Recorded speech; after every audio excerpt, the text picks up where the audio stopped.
Foi assim com o povo de Abraão, de Isaac e Jacó lá no Egito. É assim hoje, com todo aquele que crê no seu unigênito, Jesus Cristo. Deus vê, Deus ouve e Deus desce. Aleluia! E quando Deus desce, a salvação. E quando Deus desce, a mudança de história. E quando Deus desce, somos libertados de todo o cativeiro. Bendito seja o nome do Senhor. E essa é a Páscoa, é Deus descendo. Deus disse que a Páscoa seria esse momento e deveria ser celebrado anualmente pelos seus filhos. O momento em que ele desceu sobre o Egito, desceu com uma sentença terrível, porque já havia subido todos os níveis da sua tolerância, o pecado de Faraó e de toda aquela nação. E Deus desceria com juízo, mas nas casas que estivessem marcadas pelo sangue do Cordeiro, Deus passaria adiante. E o juízo não tocaria os primogênitos. Então todas as famílias de Israel, todas as famílias do Egito, estavam debaixo da mesma sentença. Os primogênitos morreriam. Que dor seria para cada um perder seu filho mais velho, em quem estavam as esperanças do seu legado continuar, aquele que deveria dar continuidade com uma herança dobrada ao nome da família. E naquela noite, quando a sentença, as trevas à meia-noite cobriram a face da terra, e todos os poderes do Egito foram manietados, o anjo do Senhor que desce e promove juízo, pula as casas marcadas pelo sangue.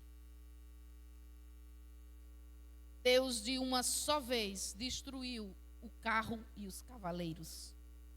Toda propensão do Egito a um futuro, porque morreu o próximo sacerdote, morreu o próximo faraó, morreu o próximo agricultor, morreu aquele que iria herdar do pai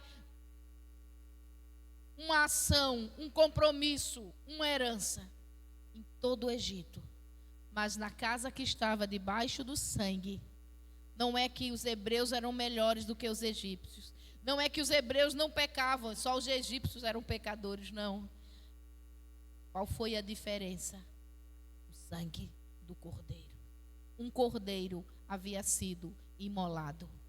Eles ouviram a palavra de Deus e eles creram. E no crepúsculo do dia da Páscoa, eles imolaram o cordeiro e tomaram do seu sangue e marcaram as suas casas. O sangue estava dizendo: aqui tem uma família que crê na palavra que saiu da boca do Senhor e nos foi dada através de Moisés. Vamos comer esse cordeiro e o seu sangue está nas nossas portas. Vamos comê-lo apressadamente. Vamos comer ervas amargas nessa noite. Vamos molhar essas ervas em molho. Vamos nos lembrar de toda a aflição que vivemos até hoje, porque Deus disse que nessa noite, porque comemos o cordeiro, comemos os pães sem fermentos, nós seremos livres. Amém? E porque eles creram, e numa palavra tão improvável de se cumprir. Não por causa de ser Deus quem Ele é, mas por causa do que tudo que eles já vinham assistindo nos anos que eles estavam no Egito. O poder de Faraó, a teimosia de Faraó, a relutância de Faraó de deixá-los partir. como eles eram a obra, eles eram a mão de obra barata e próspera para o Egito. Então era improvável. Não era uma mágica que Deus estava fazendo. Deus estava estabelecendo um juízo e uma remissão. O juízo era a morte dos primogênitos. A remissão era o sangue do Cordeiro. Aleluia! E é Páscoa hoje para nós, porque eles creram. E diz a Bíblia que todos fizeram como Deus havia falado. Aleluia! Não foi uma coisa bonita de se ver. Uma matança de cordeiro no crepúsculo. Em cada casa se matava o cordeiro. Sangue, nós sabemos que não é um cheiro muito agradável. Em todas as casas sendo pintadas na sua porta com sangue. Coisa esquisita. E todos assando aquela carne para comer naquela noite. E todos se aprontando para uma viagem sem volta para o Egito.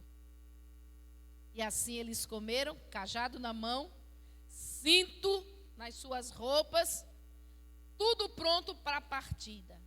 Eles comeram como uma despedida. A Páscoa é também essa despedida da escravidão. A última hora da escravidão de Israel. Amém? Mas tudo aquilo ali era por causa de uma palavra do Senhor. Eles creram, eles obedeceram. E naquela noite, à meia-noite, enquanto eles comiam rapidamente, apressadamente, aleluia.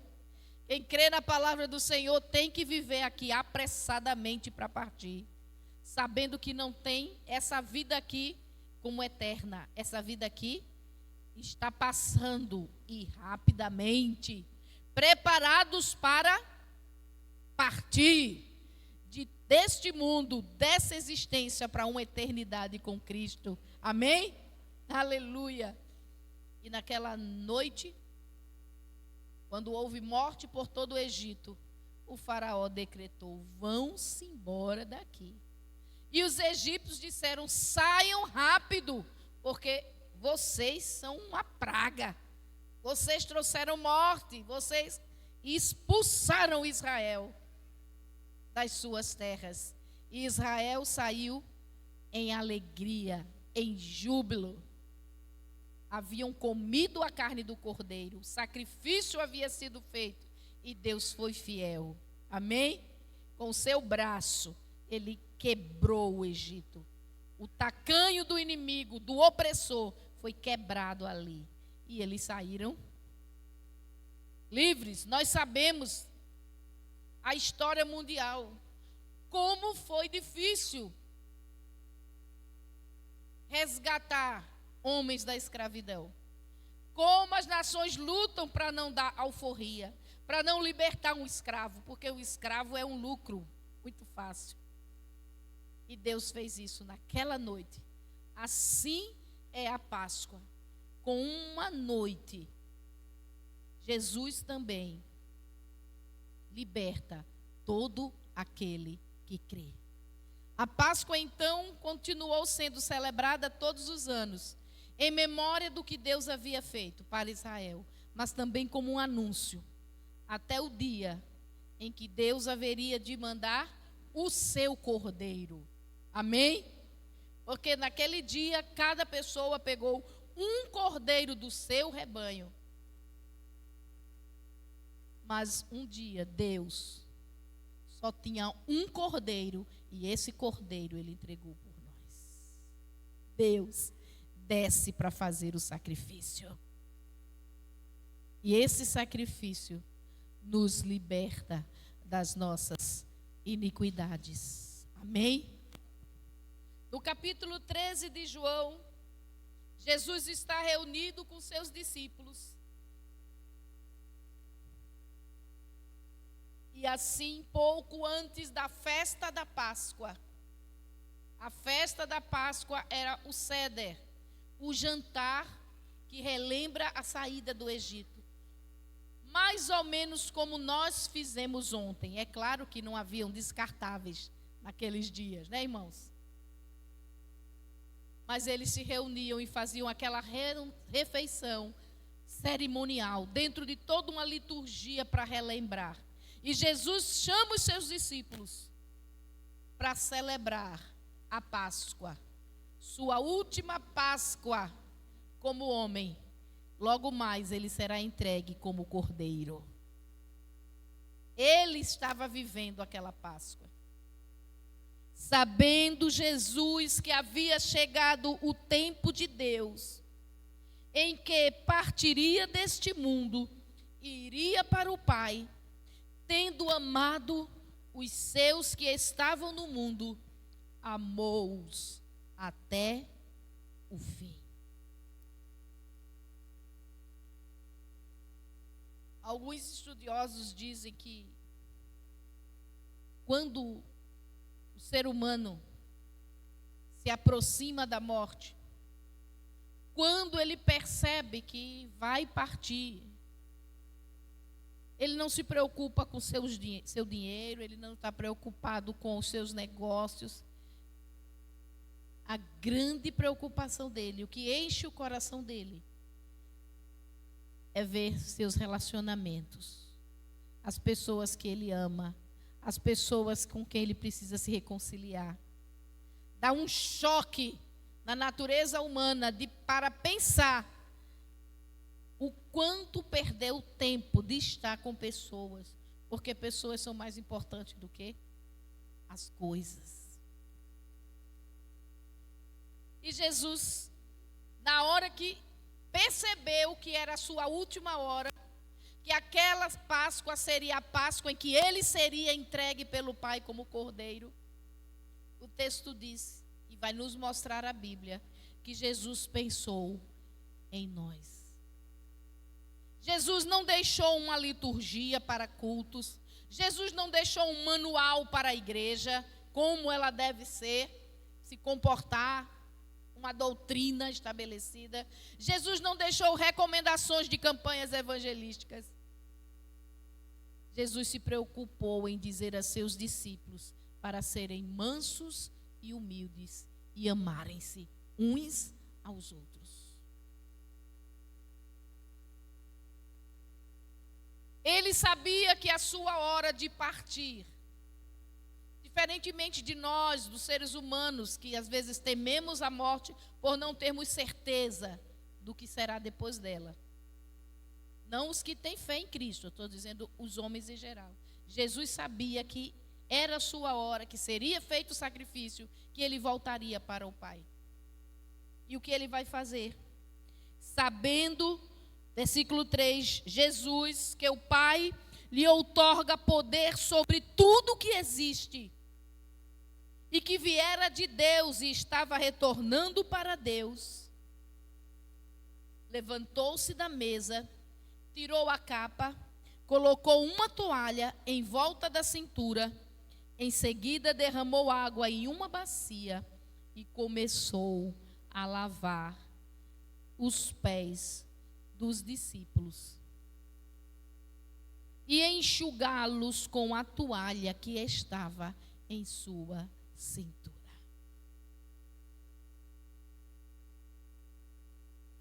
Quão significativo é isto para nós? Ele sabe que vai ser entregue em sacrifício. Ele sabe que depois da morte, ele vai se levantar e vai voltar para o Pai. Ele sabe que tem todo o poder e autoridade. Mas ele ama a sua igreja. E ele reserva os últimos momentos dele com os seus discípulos para dar-lhes essa lição. A eles e a nós. Pegou uma toalha. Eles estavam em meio à festa da Páscoa. Isso não fazia parte do ritual do Ceder. Pegou uma bacia com água. Como é que você lava os pés de alguém?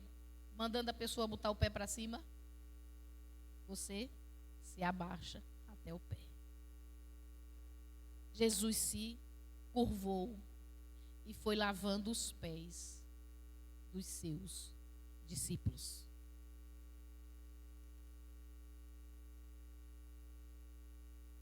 Versículo 12. Após haver lavado os pés dos seus discípulos, tornou a vestir a capa, voltou a sentar-se à mesa e lhes indagou: vocês compreenderam o que eu fiz? Vocês me chamam mestre e senhor, e estão certos, pois eu, de fato, o sou. Dessa maneira, se de vós eu sou o Senhor e mestre, e ainda assim vos lavei os pés, igualmente vós deveis lavar os pés uns dos outros. Dei-vos um exemplo, para que, como eu vos fiz, também vós o façais. Em verdade vos afirmo que nenhum escravo é maior do que seu senhor, como também nenhum enviado é maior do que aquele que o enviou. Portanto, se vós compreenderdes este ensinamento e o praticardes, abençoados sereis.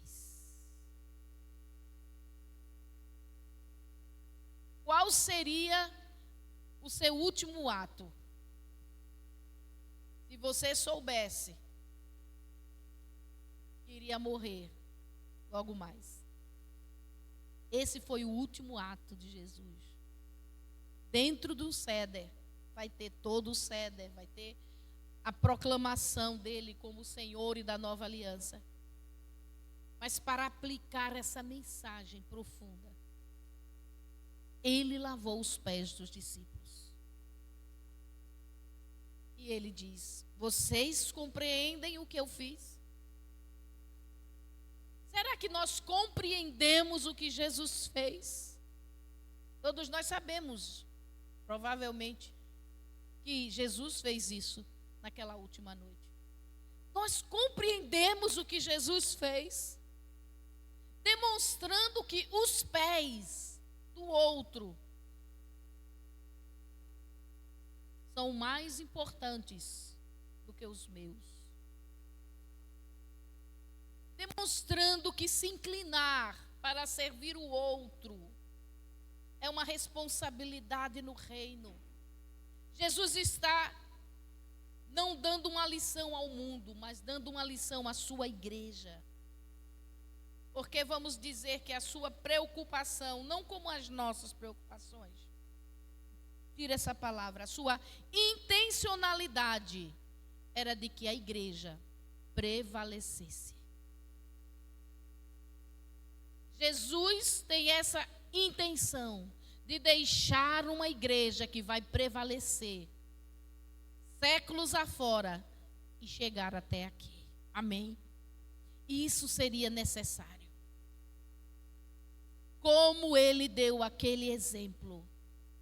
Nós estamos compreendendo isso?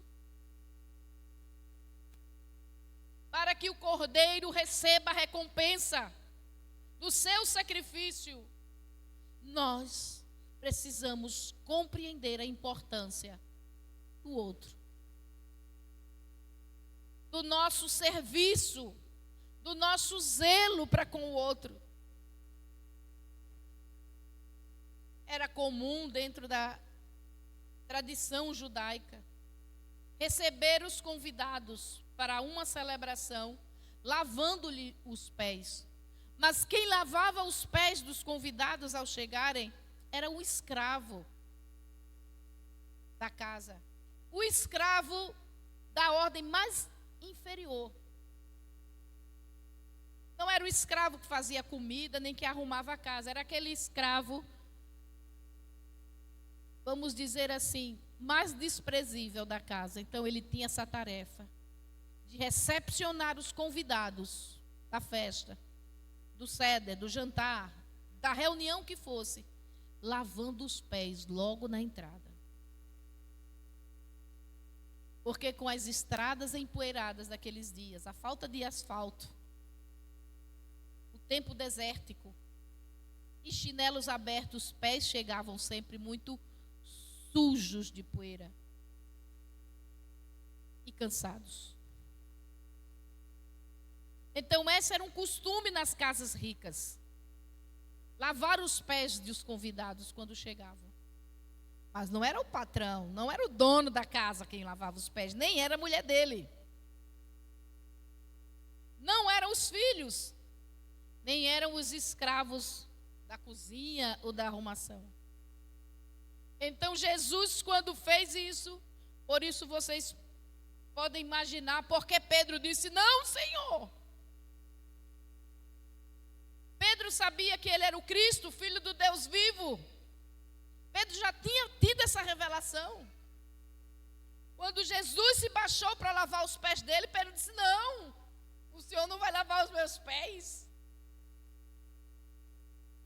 Parecia para Pedro uma desonra para o Senhor. E Jesus estava mostrando: não, Pedro, não é isso. Entenda o que eu quero ensinar a você. Eu não vou passar a vida toda lavando seus pés, não, Pedro. Eu estou dando uma lição.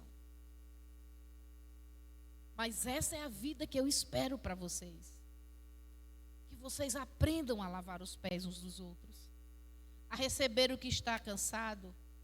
A entender o que às vezes se apegou do mundo na vida do outro e ajudar ele a limpar. A refrigerar a vida do outro. A dar honra ao outro, porque quem se abaixa, tira a capa, que era a parte mais rica, nobre da vestimenta do homem, e fica só com a túnica, com a parte de baixo, a túnica simples. E se abaixa para lavar os pés, se faz de servo do outro. Eu estou aqui para lhe servir. Pedro sempre foi aquele discípulo mais disposto a expor o que pensava. Mas com certeza todos ficaram constrangidos. Todos ficaram constrangidos com o nível da honra que Jesus estava dando a eles. É como se dissessem: eu não mereço. Como é que eu vou deixar o Filho de Deus tocar no meu pé? E se tiver fedendo? E se tiver frieira? E se tiver unha encravada, purulenta, ele vai tocar em coisas indignas. Mas a questão não era Jesus tocá-los. A questão é Jesus está ensinando eles a tocar os pés uns dos outros. Amém? Ele disse: vocês compreendem o que eu estou fazendo? Porque se eu sou o Senhor, se vocês me chamam de Senhor e Mestre, estão certíssimos. A questão ali não é Jesus estar se humilhando, é Jesus querendo dar uma lição de como ser humilde. Ele diz: eu sou o Senhor e Mestre. Vocês sabem que eu sou. E quando ele diz eu sou, ele rememora a revelação de Deus a Israel como o eu sou. Eu sou. Mas eu quero saber se vocês estão entendendo que se eu posso fazer isso por vocês, vocês também podem e devem fazer isso uns pelos outros. A grande intenção de Jesus nos seus últimos momentos era manter os seus discípulos, a sua igreja, no caminho da unidade, do amor, de uns para com os outros. Depois que Jesus lava os pés dos seus discípulos, ele vai prepará-los com sermões, ele vai falar sobre a vinda do Espírito Santo. Ele está dizendo à sua igreja: se acalmem, se tranquilizem, vão vir aflições, mas como eu vou vencer, vocês vão vencer. E vocês não ficarão sozinhos. Embora na cabeça dos apóstolos um nó foi dado, eles não entendiam que Jesus ia partir. Jesus falou de diversas formas: eu estou indo, mas o Espírito Santo vai cuidar de vocês. Jesus tem essa intenção naquela noite de Páscoa, que a igreja permaneça unida, que os discípulos enfrentem tudo que estava por vir, mas com um coração de ajudar ao outro. E só dá para ajudar o outro quando nós temos um coração que aprendeu a se humilhar. Porque nem sempre o outro quer ajuda, nem sempre o outro entende ajuda. E para realmente tocá-lo, às vezes, só chegando aos pés. Só a gente se abaixando para ajudá-lo a prosseguir. Jesus vai falar do Espírito Santo como aquele que virá para cuidar da igreja.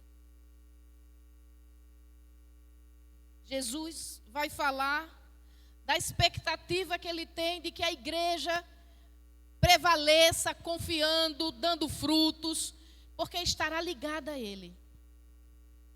E no finzinho dos seus sermões, Jesus se levanta para orar. Capítulo 17. Versículo 1. Tendo dito essas palavras aos discípulos, Jesus levantou seus olhos para o céu e orou: Pai, é chegada a hora. Ele sabe o que está por vir.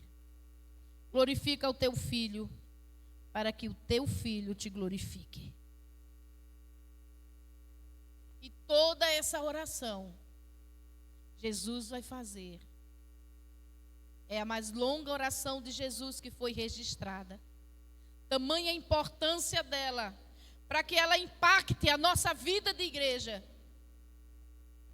Jesus diz no versículo 9: eu oro por eles, os discípulos. Não estou orando pelo mundo. Eu não estou orando pelo mundo, Jesus disse. Você pode entender isso? Jesus sabia que muitos iriam rejeitá-lo. Jesus sabia que muitos não iriam aceitar a sua redenção. E a sua última oração é pela igreja. E ele diz: eu não estou orando pelo mundo. Não é com eles que eu estou agora me identificando. Eu sou o cordeiro que eles vão rejeitar. Mas a intenção de Jesus é que os que creem permaneçam unidos em um mesmo sentimento e um mesmo coração. Jesus poderia ter feito uma grande oração em favor das nações da terra. Era o que todos esperávamos. Mas ele diz: eu não oro pelo mundo. E não me quer. Eu agora tenho uma intenção. Eu vou partir. É que aqueles que creem em mim permaneçam unidos. E ele vai dizer: Pai, como eu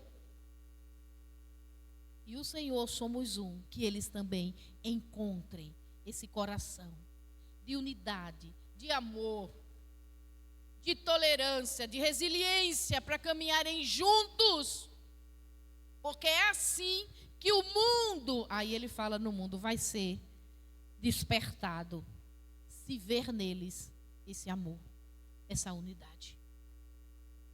Eu não rogo pelo mundo, mas por aqueles que me deste, pois são teus. Aqueles que estão em Cristo. O mundo pode te desprezar, irmãos, mas você é de Deus.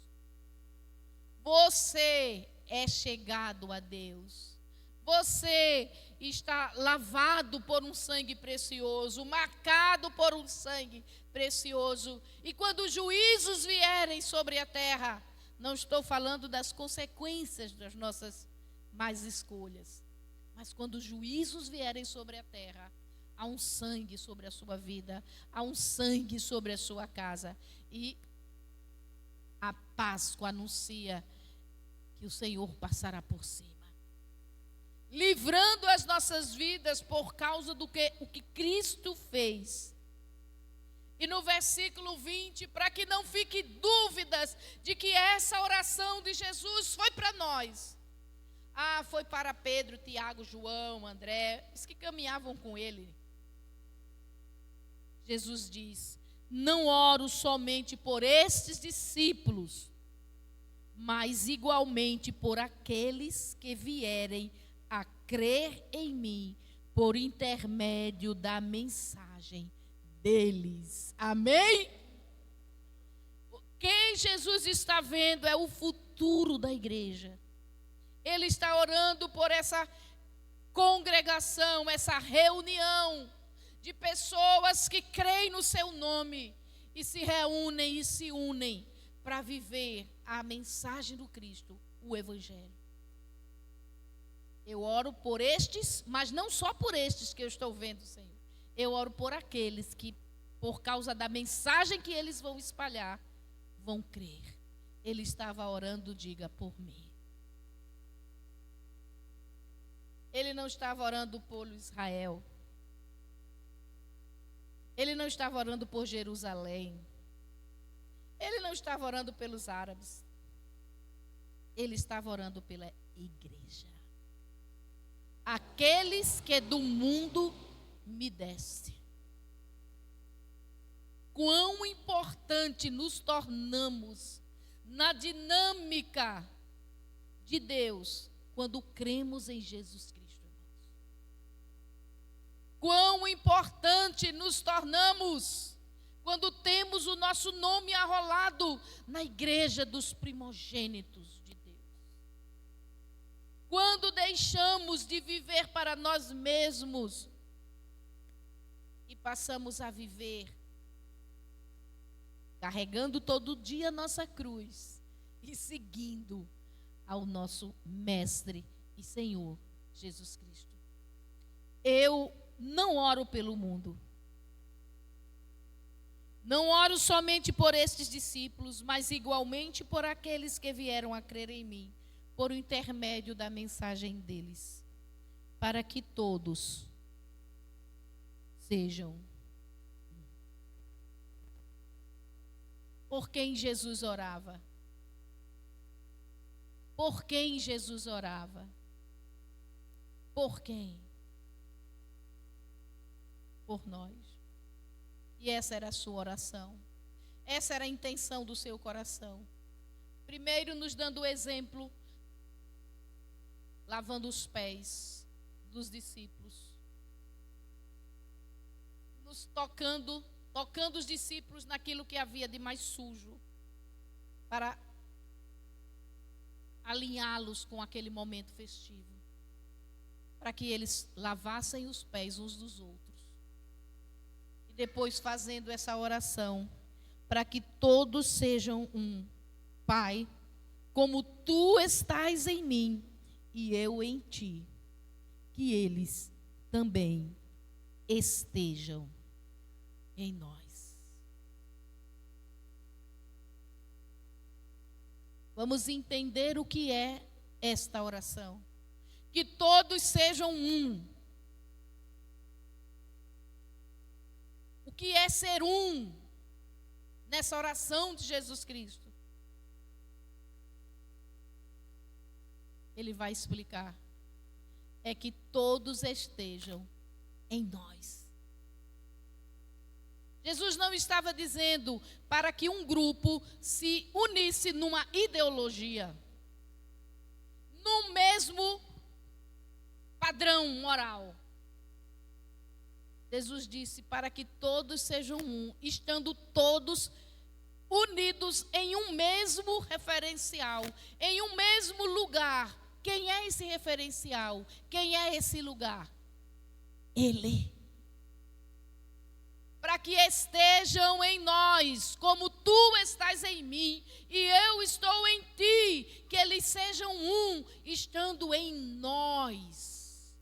Jesus está dizendo, orando para que você não se perca dele, para que nós não nos perdêssemos nessa caminhada diária de estar em Deus, de estar no Cristo, na sua palavra, na unção do seu Espírito. Porque quando nos separamos de Deus, podemos estar caminhando de braços dados, fazendo as mesmas coisas, filantropicamente, moralmente corretas, mas se não estivermos em Cristo, unidos nele, essa não é a unidade que ele espera. Vamos todos fazer aquilo, vamos todos fazer aquilo. Não é isso que ele está falando. Ele está falando de estarmos todos em Deus, na sua vontade, no seu propósito, no seu direcionamento. E aí uns vão fazer coisas diferentes dos outros, mas se todos estivermos com o mesmo sentimento de Cristo, de servir a Deus e de obedecer a Deus, Deus pode dizer coisas diferentes e vamos fazer coisas diferentes uns dos outros, mas estaremos todos movidos para a mesma direção da vontade de Deus. Amém? Deus não estava padronizando a sua igreja num molde para que todos fossem cópias uns dos outros. Jesus mesmo nos vai dar uns para pastores, outros para mestres, outros para profetas, outros para apóstolos, outros para evangelistas. Ele faz me permitam a palavra, a bagunça. Aí o Espírito Santo completa, a uns ele dá dom de línguas, a outra ele dá o dom de interpretação, a outra ele não dá dom de línguas, ele vai dar o dom de palavra de conhecimento, a outra ele vai dar a palavra de sabedoria. Ele não faz nada igual para todo mundo. Aí ele chama um para uma função no seu corpo, ele chama um de braço, ele diz o outro vai ser perna, um vai ser orelha e o outro vai ser boca. No seu corpo, muitos membros diferentes, membros agindo de formas diferentes, mas unidos porque unidos à sua cabeça, à sua mente, que em nós é o Espírito Santo que habita conosco. Nós temos a mente de Cristo. A mente de Cristo é o Espírito Santo conosco que nos une a Cristo. E quando nós não estamos sendo ou nos sentindo compatíveis uns com os outros, vamos buscar no Espírito Santo.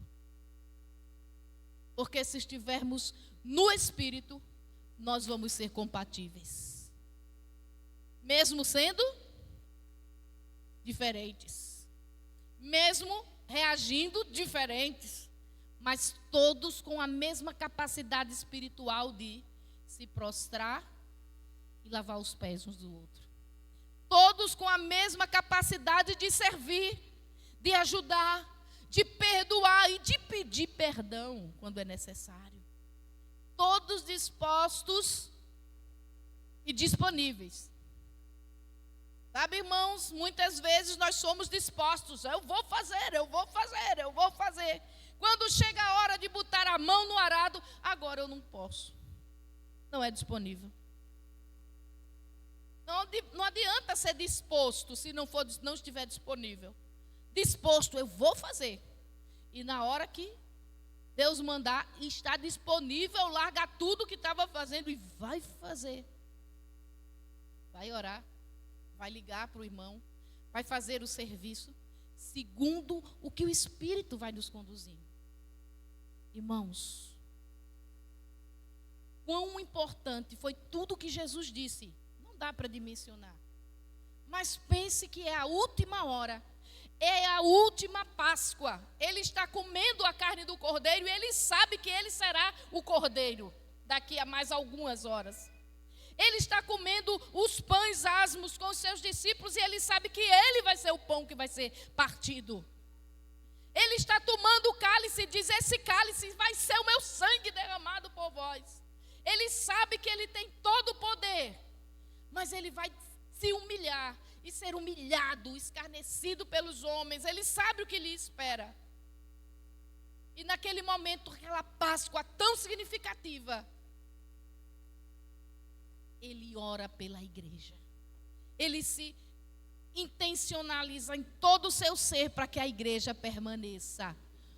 em um só sentimento, com um mesmo coração, unidos ao Espírito Santo, para fazer a obra que Ele iniciou. Ele está olhando por nós, Ele está olhando para nós, dada a importância do que é ser igreja. Não é uma coisa que nós fazemos no final de semana porque não temos outras coisas para fazer. Nós somos o propósito de Deus desde os tempos eternos. Pessoas que decidiram se mover pela fé, pela confiança de um Deus invisível, mas que prova-se real a cada dia quando nós o buscamos. E nessa confiança em Deus, passamos a amar os irmãos que também creem. Mesmo os irmãos mais difíceis de amar. Com relação à nossa realidade. Porque às vezes é tão difícil o seu jeito se adaptar ao jeito do outro. Mas porque é a sua perspectiva, a sua criação, o seu temperamento. Por isso Jesus disse, não fiquem unidos uns aos outros, unam-se a mim. Se todos estivermos unidos ao cabeça, vamos estar unidos uns com os outros. E por causa de Cristo, vamos aprender a superar as fraquezas dos mais fracos. Vamos aprender a dar suporte ao que precisa de ajuda. Vamos aprender a falar, a dizer sim quando for sim, a dizer não quando é necessário dizer não. Vamos aprender a lavar os pés uns dos outros. Não oro pelo mundo. O mundo é a responsabilidade da igreja, ser luz para o mundo. Mas a responsabilidade de Cristo é edificar para si mesmo a igreja. Vamos ficar de pé. Temos muito que louvar e bendizer a esse Deus maravilhoso. Bebemos o cálice da libertação, bebemos o cálice da santificação juntos ontem. Bebemos o copo da redenção e da gratidão. Comemos os pães asmos, as ervas amargas, molhamos o bocado no molho. E em todo esse momento de Pêssar, estávamos proclamando que temos um libertador, que temos um Salvador, aleluia. E nessa segunda noite de Pêssar, nós queremos nos lembrar de que todo o sofrimento do Cordeiro era para que nós estivéssemos unidos a Ele, para vivermos como uma nação santa, como um sacerdócio, como um povo que Ele compra para Deus. Amém? E se a sua vida é tão valiosa que precisou o Filho de Deus ser imolado para que houvesse resgate, então eu posso me inclinar para lhe servir, porque você é precioso demais, porque você é valioso para Deus, porque você é a menina dos olhos de Deus, aquela parte sensível dos olhos, por quem Deus tem zelo e cuidado. Jesus, antes de partir e enfrentar o Calvário, orou por você, orou por mim. Então cuide de mim, porque Ele estava cuidando de mim. Orou por você, então eu devo cuidar de você, porque isso é importante para Deus. Que caminhemos com esse mesmo coração.